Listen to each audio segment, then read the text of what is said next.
हम लोग एक गांव में रहते थे। हमारा गांव एक जंगल के बीच था, इसलिए मैं बचपन से ही निडर और बहादुर थी। मुझे किसी चीज़ से डर नहीं लगता था। मैं 4 भाइयों की इकलौती और लाडली बहन थी। मेरे भाई भी काफ़ी बहादुर और दिलेदार थे। वह लोग अक्सर रात को शिकार के लिए निकल जाया करते थे। हमारा गाँव इस बात के लिए मशहूर था कि यहाँ किसी आत्मा का साया था और आसपास के लोग यहाँ आने से डरते थे। यहाँ आधी रात को आवाज़ आया करती थी। मुझे इस बात से बिल्कुल भी डर नहीं लगता था। अक्सर मेरी दूसरे चाचा की बेटियाँ मुझसे निडर की वजह से हैरानी से देखती और उसका कारण पूछती, मगर मुझे कुछ याद पता नहीं था। मेरे अंदर अजीब सी बेसौफी की शायद भाइयों के साथ रहने की वजह से मेरा दिल भी मर्दों जैसा मजबूत और स्थिर हो गया है। मेरे चाचा जी शहर में नौकरी करते थे। उनकी फैमिली भी उनके साथ ही रहती थी। हम लोग काफ़ी डरपोक हो चुके थे। एक बार मेरे चाचा जी उनके बचपन में गांव में छुट्टियां गुजारने गए थे। उन लोगों को वही आवाज़ें आई तो वह लोग डर के मारे डरने का मैंने उन्हें भाइयों से खूब मजाक उड़ाया। अगले दिन मेरे एक कज़न ने बताया कि शहर में जो उनका घर है उसके ऊपर वाले पोर्शन में एक ही कमरा है और चाचा जी उन लोगों को वहाँ जाने नहीं देते हैं। मुझे यह जानकर बहुत हैरानी हुई। तुम लोग खुद वहाँ क्यों नहीं जाते? मैंने अपनी कज़न से पूछा। हमें डर लगता है। उसके चेहरे पर डर के साए लहराने लगे थे। तो तुम लोगों को उस कमरे का राज जानने के लिए उत्सुकता नहीं होती है क्या? मैंने हैरानी होकर उससे पूछा। मुझे जिद थी कि ही किया जाता है। मैं वह ज़रूर किया करती थी। नहीं डर लगता था मुझे। उनसे वही रटा रटा शब्द फिर से बोल दिया था। क्या तुम्हें दिल से नहीं करता कि तुम वहाँ जाकर देखो कि आखिर वहाँ पर है क्या? मैं तुम्हारी जगह होती तो वहाँ जाकर पता भी चल चुका होता कि वहाँ पर क्या है। जिज्ञासा के हाथों मजबूर होकर अपनी कजन को वहाँ जाने का उकसा रही थी। मेरा बस नहीं चल रहा था। मैं वहाँ जल्द से जल्द पहुँचकर पता करूँ आखिर वहाँ क्या है। बाबा बताते हैं वहाँ पर बुरी आत्माओं का साया है और तुम्हें पता तो है ना कि मुझे उन चीज़ों से कितना डर महसूस होता है, मेरी कजन ने काँपते हुए कहा। तुम बिल्कुल डरपोक हो, मैंने मुँह बनाते हुए कहा। तुम जैसी बहादुर मुझे नहीं बनना। वह भी मुँह बनाकर वहाँ से चली गई। यूं ही कई दिन गुजर गए। एक दिन बैठकर यही सोच रही थी कि आखिर चाचा की उन्हें वहाँ क्यों नहीं जाने देते। मैं अपने दिल को हाथ तो मजबूर हो रही थी। मेरा बस नहीं चल रहा था। मैं जल्द से जल्द वहाँ चली जाऊँ और जाकर पता करूँ आखिर ऐसा क्या है यहाँ जो चाचा को उनको वहाँ जाने से रोकते हैं। इस कदर तीव्रता से मन करते हुए मुझे कॉलेज से जैसे ही छुट्टियाँ मिली तो मैंने वहाँ जाने के लिए प्लान बनाना शुरू कर दिया। मेरे लिए सबसे मुश्किल काम माँ से अनुमति लेना था। मुझे शहर जाना था। चाचा जी के पास मेरी माँ को देखा क्योंकि मेरा जिज्ञासा स्वभाव मुझे टिकने नहीं दे रहा था। अगर मेरा बस चलता तो मैं फ़ौरन जाकर पूछ लेती।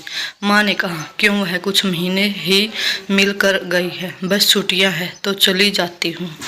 और चाची जी सिलाई कढ़ाई में सीख काम हुई। मैंने कुछ नए अंदाज में उनसे मनाने की कोशिश की क्योंकि सारे खानदान में चाची की सिलाई कढ़ाई में चर्चे थे और मुझे जरा भी नज़र नहीं आ रही थी कि ऐसे माँ शायद मुझे जाने दे। मगर यह मेरा वहम था। कोई ज़रूरत नहीं, यहाँ करीब की सिलाई कढ़ाई का सेंटर है, वहाँ चली जाना। माँ ने सख्ती से कहा। माँ प्लीज़, मैं कभी शहर नहीं गई हूँ। मेरा बहुत दिल करता है कि मैं शहर की ज़िंदगी देखूँ। वहाँ की ज़िंदगी हमारी ज़िंदगी के मुताबिक में इतनी अच्छी होती है। मैंने घबराकर जज्बाती अंदाज में कहा। मैंने एक बार मना कर दिया ना, इसका यही मतलब है कि मुझे इस बात पर अब और बहस नहीं करनी। वैसे भी उनके घर में बुरी आत्मा का साया है। माँ गुस्से में बोल रही थी। वहाँ से चली गई, बस मुँह बसोर कर रह गई। मैं उनको कैसे बताती कि इस जगह से तो वहाँ जाना चाहती हूँ। एक हफ्ता गुजरा तो मैंने कजन का फ़ोन आया और वह भी जिद करने लगी कि मैं उनके पास शहर आऊँ। अब मेरा दिल वहाँ जाने के लिए बेचैन हो रहा था, मगर माँ ने अनुमति देना दुनिया के सबसे मुश्किल कामों में से एक था और वह जिस काम के लिए मना कर देती है उसके बारे में बात करना भी पसंद नहीं करती। मेरे बड़ा भाई की माँ बहुत मानती है और उनकी हर बात को मान लिया करती है। अब मुझे अपने भाई को मनाना था। वैसे भी लाडली बहन होने की वजह से मैं ज़रा सी जिद करती तो भाई मेरी हर बात फ़ौरन मान जिया करते। मैंने भाई से बात की तो उन्होंने पहले ही मना कर दिया क्योंकि उनको भी माँ की तरफ यही डर था, वहाँ जाकर कहीं मुझसे बुरी आत्माओं का साया न हो जाए। मगर मैंने बहुत जिद की। भाई ने माँ से बात करने की हामी भर ली। उन्होंने जब माँ से बात की तो माँ ने भाई को मना कर दिया।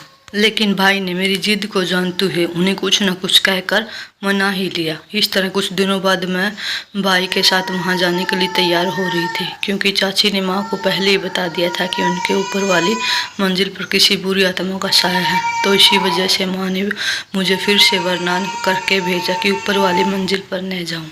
मुझे अपने यकीन दिलाया कि मैं वहाँ नहीं जाऊँगी। मैं शहर पहुँचकर बहुत खुश थी और यह खुशी मेरे हर अंदाज में झलक रही थी।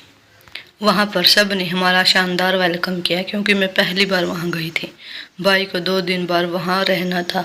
मैं इसी वजह से ऊपर मंजिल पर नहीं जा सकती थी। मैं भाई का भरोसा जीतना चाहती थी कि मैं ऊपर वाली मंजिल पर नहीं जाऊँगी। इस वजह से मैंने भाई को मजदूरी में उनको अपने यहाँ आने में मगध में भनक भी नहीं पड़ने दी।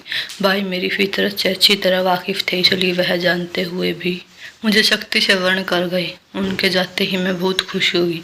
अब मैं जाकर उस राज को जरूर जान लूँगी। बचपन से ही हॉरर और जासूसी कहानी पढ़ने की वजह से मेरी फितरत ऐसी हो चुकी थी कि मुझे जिसकी राज के बारे में पता चल जाता, जब तक उसके बारे में सब कुछ जान ना लेती मुझे चैन नहीं आता। और इस तरह कुछ दिन बाद बीत गए। मैंने यह बात नोट की थी कि चाचा जी रात को खाना खाते ही वहाँ से ऊपर वाली मंजिल पर चले जाते थे। मेरा रोज़ दिल करता था कि मैं चाचा से पूछूं, मगर वह खाना खाने के बाद ऊपर वाली मंजिल पर चले जाते और दरवाज़ा भी अंदर से लॉक कर लिया करते। एक दिन मैंने हिम्मत करके चाचा जी से पूछ ही लिया कि करके बाकी लोग वहाँ क्यों नहीं जा सकते। उन्होंने यही बात बताना, वहाँ बुरी आत्मा का साया है। मैंने यूं ही सरकशी में अंदाज से ऊपर जाने को कहा तो उन्होंने सख्ती से मना कर दिया, और उनका अंदाज ऐसा था कि पल भर को तो डर ही गई थी। मेरा कज़न ने मुझे डांटा कि जब मना किया था तो तुमने क्यों पूछा। मैंने अपनी कज़न से कहा, देखो ना, हो तो कोई और ही है। और आत्मा कहकर चाचा जी तुम लोगों को पागल बना रहे हैं। मेरे अंदर जासूसी की आंकड़ा ली। उन लोगों ने देखते हुए मैंने अपने दिल की बात कही।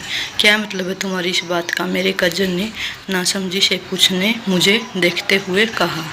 देखो चाची जी भोली सी है, तुम लोग भी कोई खास समझदार और चालाक नहीं हो। मुझे लगता है चक्कर कोई दूसरा है। मैंने बेखौफ होकर वह सब कहा जो मुझे नजर आ रहा था, जबकि मेरी कज़न आंखों में हैरानी है मुझे देख रही थी, जैसे उन्हें यकीन ना हो। उनसे उलझन के अंदाज में पूछा, कैसे चक्कर? उसके साथ माथे सोचे पर झाल बिछ गया था। उफ, उस चक्कर के बारे में तो मुझे भी नहीं पता, लेकिन बात इतनी छोटी हरगिज नहीं है। यानी देखो, आत्मा वगैरह का कोई सीन नहीं है, बात कोई और है जो वह झूठ लो छुपा रहे हैं। मैंने अपने दिमाग में घोड़े दौड़ाते हुए यह अनुमान लगा लिया था। तुम ठीक कह रही हो, बाबा अक्सर तो सारा दिन घर में ही रहते हैं, कोई नौकरी भी नहीं करते। ऊपर मंजिल पर जाने से बाहर का रास्ता भी अक्सर यूज करते हैं, हमें ना ऊपर जाने देते हैं। वह अक्सर रात को बाहर से आते हैं तो सीधा ऊपर ही जाते। मेरी कज़न ने कुछ सोचते हुए कहा, लेकिन जीप से आवाजें तो वहाँ से आती है ना। छोटी कज़न ने उलझे हुए अपनी राय पेश की। देखो, यह आत्मा चाचा जी को कुछ नहीं कहती, वो तो रोज ऊपर जाते हैं ना, और वह रात के वक्त वापस भी अंधेरे में ही आ जाते हैं, काम भी नहीं करते। घर का खर्च कैसे चलता है? मेरी ऐसी सोच बार बार उन्हें परेशान किए जा रही थी। बाबा ने जब भी पूछा तो वह मना कर देते। मेरी कज़न ने परेशान होते हुए कहा, फिक्र ना करो, कुछ ना कुछ करके पता लगा लूँगी। मैंने उसको तसल्ली दी और सोने को कह दिया। अगले दिन चाचा जी जैसे ही घर से बाहर गए तो ऊपर वाली मंजिल की तरफ चली गई, मगर वहाँ कमरे के बाहर लगा मोटा सा ताला मेरी तरफ मुँह चिढ़ा रहा था। मैंने खिड़की ढूंढने की कोशिश की, मगर उसके आगे भी ईंटों की दीवार थी। उसे मुँह कमरे में अजीबोगरीब सी बदबू आ रही थी। मैं नाकाम और मायूस होकर नीचे आ गई। चाचा को अब मुझ पर भरोसा हो चुका था कि मैं ऊपर मंजिल की तरफ नहीं जाऊंगी, तो वह खाना खाकर जैसे ही ऊपर गए तो मैं उनके पीछे पीछे ऊपर चली गई। मैं दरवाजे के पीछे छुप गई, मगर वहाँ इतनी ज़्यादा औरतें देखकर मेरी जान निकल गई। मुझे समझ नहीं आ रहा था कि वहाँ इतनी ज़्यादा औरतें क्यों मौजूद थी। उनके बाद चाचा उनकी बातें सुनते रहे और दूर होने की वजह से मुझे उनकी बातें समझ नहीं आ रही थी। इसके बाद वह औरतें चली गई, चाचा कमरे में चले गए। मैं तो दरवाजे के पास आकर खड़ी होगी, मगर जैसे ही मेरी नज़र अंदर पड़ी तो मेरी जान निकल गई। वहाँ अजीबोगरीब की दुनिया बसी हुई थी। वहाँ खून की दुनिया और खूनों की अजीब सी जानवरों सर पड़े हुए थे। कमरे में परिंदे भी उड़ रहे थे। चाचा काले रंग का जोड़ा पहनकर अजीबोगरीब जानवरों के साथ बातें कर रहे थे।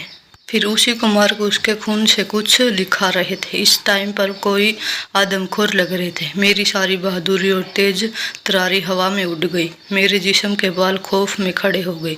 मेरी दशरत से टांगे कांपने लगी और बहुत मुश्किल से मैं वहाँ से नीचे आई। मेरी सारा जिस्म ठंडा पड़ गया था।